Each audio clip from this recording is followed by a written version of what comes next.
Hello. This week's parsha, Chai Soro, begins with the passing of Soro.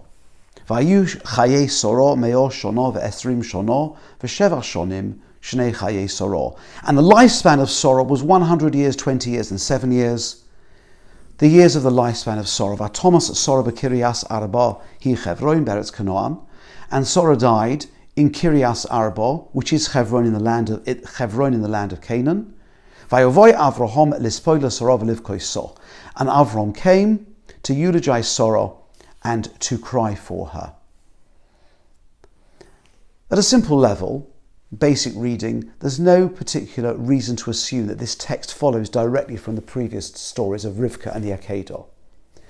Could be that the birth of Rivka and the Akeidah took place many years before.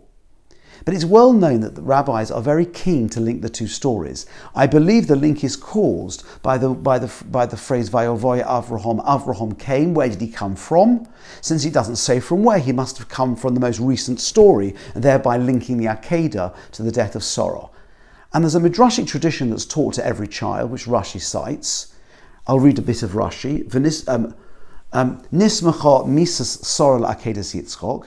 The death of Sora is juxtaposed to the story of the Akeidah. Lefisha ali de besuras Akeidah, she's damim banol shchita. Through news of the Akeidah that her son was readied for slaughter, and he was almost slaughtered. Porchan ishmosa mimeno umeso. Her soul flew away from her and she died. She dies of shock. And there's a more elaborate version of this story in the Pirkei Rabbi Eliezer, an early midrash, which expands often quite widely on the biblical stories.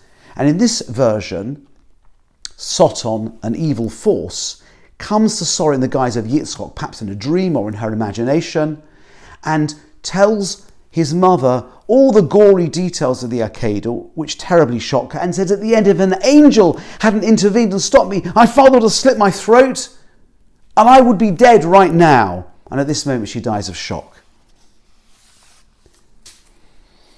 This is not an easy midrash to understand. We offer two possible alternative renderings. Rabbi Gedalia Shor, a Hasidic writer from the mid-20th century, offers a Hasidic interpretation. It's not the simple reading of the midrash, but it's interesting nonetheless. He suggests that it doesn't mean she died of shock, but she died of what he calls devekus, connection, that she's so inspired, so connected to the spiritual world, through hearing about this story in some way re-experiencing it, that she, perhaps instead of him, passes away in this moment of reverie or ecstasy, unable to be rooted anymore in the physical world. It's a very Hasidic reading, as I said. It's clearly not what the Midrash says, but it's interesting, even though many of us find it hard to relate to. But there is another approach that appears in the Zohar, the classic of Jewish mysticism that was published in the 13th century, which as well as mysticism also includes midrashim.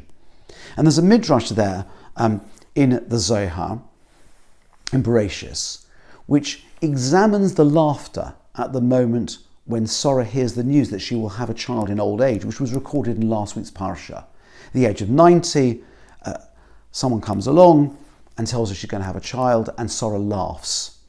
Now, we usually understand this laughter to be either of joy or of derision because it's so ridiculous when she hears that a woman of 90 is going to have a baby. But the Zohar gives it a different interpretation. It's a laugh of abandon, a sense that, now, and only now, life is worth living. And by so doing, says the Zohar, she somehow negates her own existence independent from Yitzchok. She becomes inextricably tied to him such that she's declared and feels that life is only worth living because of her child. And of course that means that when she believes for a moment he may not make it, he may have died, even imagining his death means she can no longer live. It's a curious explanation, but one I feel gives a more sophisticated, a deeper understanding that the laughter and the very identity of Yitzchok, which is encapsulated in his name, ties Sora's existence to Yitzchok's forever.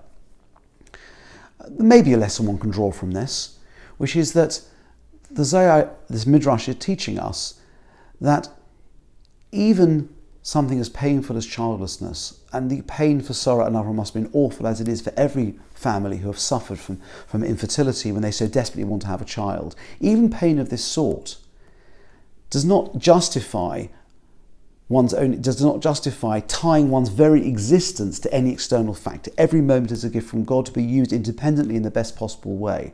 And despite the pain of loss, despite the pain of never having, one can't link one's existence to some external factor. That's God's responsibility.